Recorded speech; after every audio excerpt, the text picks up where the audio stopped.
پاکستان اور پاکستان سے باہر بسنے والے تمام دوست احباب کو، چھوٹے بڑوں کو السلام علیکم۔ جناب پی ٹی آئی کے سینیٹر اعجاز چودھری اور ان کے دوسرے ساتھی میاں محمود الرشید کے خلاف انسدادی دہشت گردی کی خصوصی عدالت میں لاہور میں مقدمہ شروع ہو گیا ہے کافی انتظار کے بعد، اور یہ ہے 9 مئی کے واقعات کے ساتھ ان کے مقدمات کا تعلق ہے۔ اس کے ساتھ ساتھ فواد چودھری، جن کے خلاف تقریباً 45 کے قریب ایف آئی آر درج ہیں، مقدمات ہیں،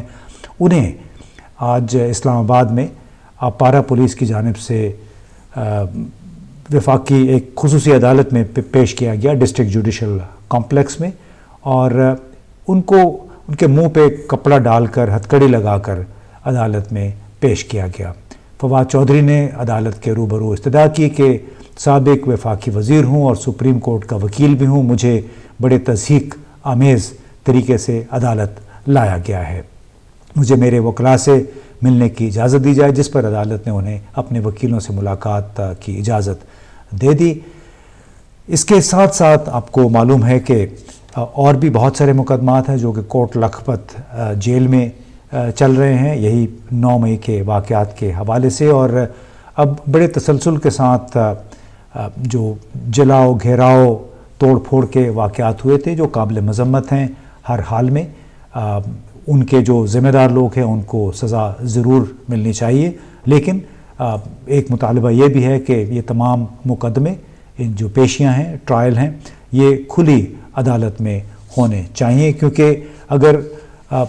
کھلی عدالت میں یہ مقدمے نہیں ہوں گے تو ان کی صحت مشکوک ہو جائے گی۔ اب کئی جو مخالف سیاسی جماعتیں ہیں، یعنی پی ٹی آئی کی مخالف سیاسی جماعتیں، انہوں نے بھی 9 مئی کو پی ٹی آئی کے خلاف مقدمے کے لیے، پروپیگنڈے کے لیے ایک بنیاد بنا لیے ہے، اپنے بیانیے میں ایک لازم و ملزوم حصے کے طور پہ وہ پیش کر رہے ہیں۔ آپ نے سنا ہوگا شہباز شریف صاحب، سابق وزیر اعظم، نے اپنے ایک ویڈیو بیان میں بنیادی طور پہ میاں والی ایئر بیس پہ جو حملہ ہوا گزشتہ روز، اور اس طرح ایک دن پہلے اس سے گوادر میں جو 14 شہادتیں ہوئیں ہمارے فوجی جوانوں کی، تو ان کو اور 9 مئی کے واقعات کو ملا جلا کے ایک ہی سانس میں شہباز شریف صاحب نے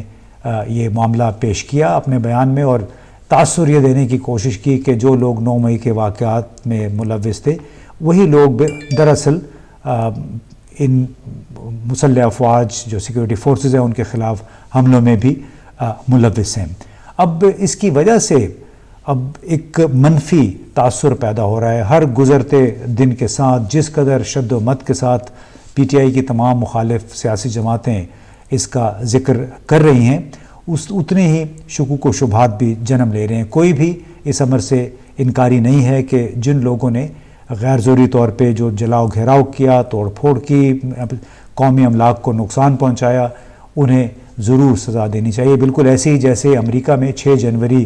2022 کے واقعات تھے، اور اس کے نتیجے میں جتنے بھی لوگ گرفتار ہوئے باری باری سب کو باقاعدہ اوپن عدالت میں ان کے خلاف مقدمے چلا کے کچھ کو سزائیں بھی سنائی جا چکی ہیں۔ اب اس میں ایک سوال یہ بھی اٹھ رہا ہے کہ وہ لوگ جو کہ 12 مئی 2007 کے واقعات میں کراچی میں جو ایک دن میں 50 لاشیں گرائی گئی تھیں ایم کیو ایم کی قیادت میں، ان کو بھی بالکل منطقی انجام تک پہنچانا چاہیے۔ اس وقت یہ تھا جنرل پرویز مشرف تھے، اور انہوں نے پورا شہر بقول اس وقت کے حکام کے ایم کیو ایم کے حوالے کر دیا تھا، یعنی ایم کیو ایم وہی جماعت ہے جس کے ہاتھوں پہ خون ہے، اور 12 مئی 2007 بھی ایک یوم سیاہ کے طور پہ کراچی میں ہمیشہ یاد رکھا جائے گا کہ اس میں مخالف سیاسی جماعتوں، وکلاء، کم از کم 50 لاشیں گرائی گئی تھی، اور اس کی وجہ سے آج تک لوگ شاکی ہیں۔ اور سب سے دلچسپ بات یا افسوسناک بات یہ ہے کہ جو لوگ اس وقت ملوث تھے اس تمام واقعے میں، ان کی طرف کسی کی توجہ نہیں گئی ہے۔ اب یہاں پہ ہمیں یہ بھی ذہن میں رکھنا چاہیے کہ لوگ اس امر پہ خوشی کا اظہار تو کر رہے ہیں کہ 8 فروری 2024 کے دن انتخابات کا اعلان کر دیا گیا ہے، لیکن بڑا مسئلہ، بڑا سوال، بڑا چیلنج یہ ہے کہ انتخابات تک پورا جو پروسیس ہے وہ کس حد تک شفاف رہے گا، کس حد تک آزاد رہے گا۔ سابق وفاقی وزیر فیصل وافڈا جو کہ بڑی اندر کی خبر رکھتے ہیں، انہوں نے گزشتہ روز ایک انٹرویو میں یہ کہا کہ پی ٹی آئی کو وہ کہیں نہیں دیکھتے ہیں، نہ ہی پی ٹی آئی کے چیئرمین عمران خان کو آئندہ انتخابات میں وہ کہیں ان کو وہ نظر آ رہے ہیں، اور پی ی آئی کو اگر بلے کا نشان مل بھی گیا تو اس بلے کو اٹھانے والے ہاتھ نظر نہیں آئیں گے۔ یعنی ایک بڑا ایک کلیئر پیغام ہے کہ جو لوگ پی ٹی آئی کے ساتھ وابستہ ہوں گے ان کے لیے شاید راہ ہموار نہیں ہوگی، انہیں کوئی راستہ نہیں ملے گا انتخابات میں شرکت کا، اپنے کاغذات داخل کرانے کا، یا پھر اپنے پولنگ ایجنٹ مقرر کرنے کا۔ اب اس میں اس حوالے سے بہت سوال یہ بھی اٹھ رہا ہے، اور جو کہ ایک چیلنج ہے خود ہماری چیف جسٹس قاضی فیضی صاحب اور ان کے دوسرے جج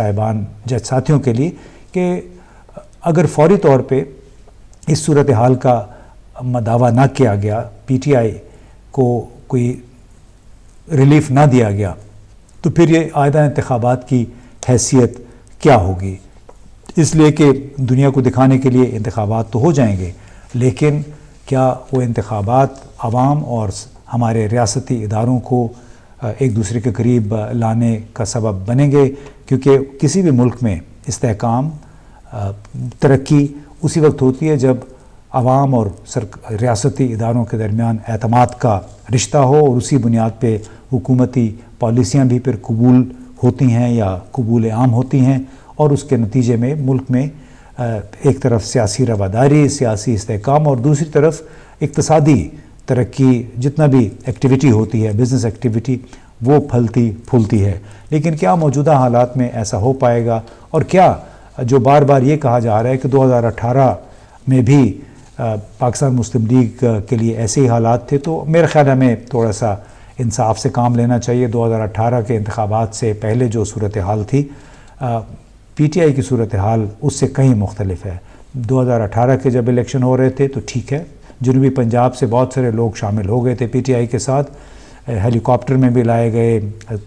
جو نجی طیارے ہیں ان میں بھی لایا گیا ان کو اسلام آباد، لیکن ان کے خلاف سینکڑوں، یعنی نواز شریف، شہباز شریف یا ان کی پارٹی کے لوگوں کے خلاف کچھ سینکڑوں کی تعداد میں ایف آئی آریں، دہشت گردی کے، بغاوت کے، توڑ پھوڑ کے مقدمات، ایف آئی آریں نہیں تھیں۔ وہ ایک عدالت سے دوسری سے تیسری عدالت کے چکر نہیں لگا رہے تھے۔ تو یہ جو موازنہ ہے تھوڑا سا ایک انفیئر ہے، اس لیے کہ موجودہ حالات میں تو پی ٹی آئی کو بظاہر یہی لگ رہا ہے کہ ان کے لیے، جیسے بقول فیصل وافڈا کے، کہ انہیں آئندہ انتخابات میں پی ٹی آئی نظر نہیں آ رہی ہے۔ اب اس سے کچھ چیلنج پاکستان کے لیے، پاکستان کے موجودہ حکمرانوں کے لیے یقیناً پیدا ہو رہے ہیں۔ ایک طرف تو یہ کہ کیا سیاستدانوں کو جو کہ بڑی اہم پوزیشنز پہ رہے ہیں بطور وزیر، ان کو ہتھ کڑیاں لگانا مناسب ہے؟ ان کے چہروں پہ کالے کپڑے ڈال کے ان کو عدالتوں میں پیش کیا جانا، یہ کس دور کی ہم بات کر رہے ہیں؟ دوسری طرف یہ جو 9 مئی کے واقعات اور اس دہشت گردی کو برابر قرار دینا جس دہشت گردی کا پاکستان کو گزشتہ کم از کم 15 سال سے سامنا ہے، کیا یہ کوئی پاکستان کی خدمت کر رہے ہیں اس بات کی؟ ایک طرف آپ یہ کہتے ہیں، خود سرفراز بگٹی صاحب نے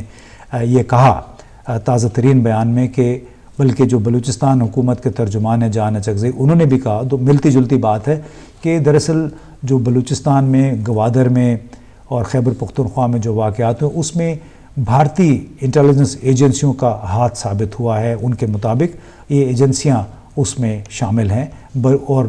بار بار وہ کلبھوشن جادو کی طرف توجہ جاتی ہے کہ وہ بھی بلوچستان میں رہ کے ایران کے راستے یہی کچھ کر رہا تھا۔ یہ وہ چارج شیٹ ہے اس کے خلاف۔ تو یہ کیا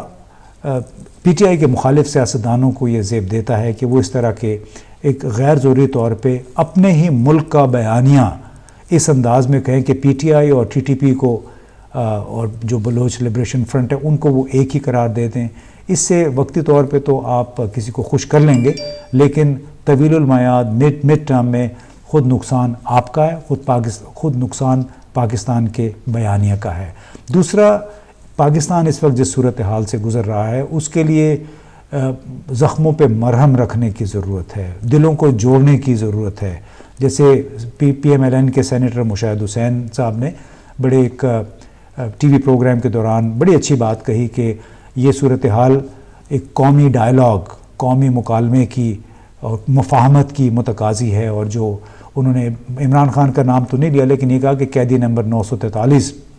کی جو جماعت ہے اور وہ خود ان کے ساتھ بھی بات چیت کا آغاز کرنا چاہیے، عام معافی ہو یا مفاہمت کا آغاز ہو، مصالحت کا آغاز ہو۔ اسی کے ذریعے پاکستان کے اندر اس وقت جو ٹاکسیسٹی ہے، جو ایک تشنج ہے، کشیدگی کی فضا ہے، شکوک و شبہات ہیں، اور عوام اور ریاستی اداروں کے درمیان جو فاصلے پیدا ہوئے ہیں وہ ختم ہو سکتے ہیں۔ پاکستان کا مڈ ٹو لانگ ٹرم جو مفاد ہے وہ اسی میں ہے، کیونکہ جب تک اندرونی طور پہ زخم مندمل نہیں ہوں گے، بیرونی ذرائع سے پاکستان اپنے سسٹین نہیں کر پائے گا۔ یوکرین کی جنگ اب عملاً ختم ہو چکی ہے، تو اس کے ساتھ ہمارے جو اگر کچھ مفادات وابستہ تھے وہ اب خاصی حد تک فریز ہو جائیں گے، کم از کم اگلے 5-6 مہینے تک جب تک سردی ہے اس وقت تک پاکستان کو اس حوالے سے کچھ نہیں ملے گا۔ اب دوسری طرف غزہ میں جو کچھ ہوا، فلسطینیوں کے ساتھ جو ہو رہا ہے، اس نے امریکہ کے لیے اور اس کی حلیف مغربی ممالک کے لیے، یورپی ممالک کے لیے ایک بہت بڑی ایک نئی جنگ اور ایک نئی صورتحال پیدا کر دی ہے۔ ان سب کی تمام تر توجہ اب اسرائیل پہ ہوگی، کیونکہ یہ اسرائیل کو سپورٹ کر رہے ہیں، جنگ بندی کی مخالفت کر رہے ہیں۔ ان سب کی یہ خواہش ہے کہ حماس کو تہس نہس کر دیا جائے، مکمل طور پہ اس کا خاتمہ کر دیا جائے۔ تو بڑی سمپل سی بات ہے کہ اگر امریکہ اور اس کے اہم ترین اتحادی وہ اسرائیل کے ساتھ کھڑے رہیں گے، مڈل ایسٹ میں، مشرق وسطیٰ میں وہ مصروف ہو جائیں گے، تو اس میں پاکستان کے لیے سپیس جو ہے بین الاقوامی طور پہ ریلیونٹ رہنے کا وہ خاصی حد تک کم ہو جائے گا۔ یہ ایک بالکل نوشتہ دیوار ہے، یعنی دیوار پہ صاف لکھا ہوا ہے، اور ہمیں اگر اس ملک کو آگے لے جانا ہے، موجودہ بحران سے نکالنا ہے، سیاسی بحران، اقتصادی بحران، تو شفاف انتخابات کی راہ آج سے ہموار کرنی ہوگی، تمام جماعتوں کو اس کا حصہ بنانا ہوگا، اور وہ ایک گرینڈ قومی ڈائلاگ کی صورت میں ہو سکتا ہے کہ تمام جماعتیں مل بیٹھ کر مفاہمت کے لیے مستقبل کا ایک نیا راستہ تلاش کریں۔ بہت بہت شکریہ۔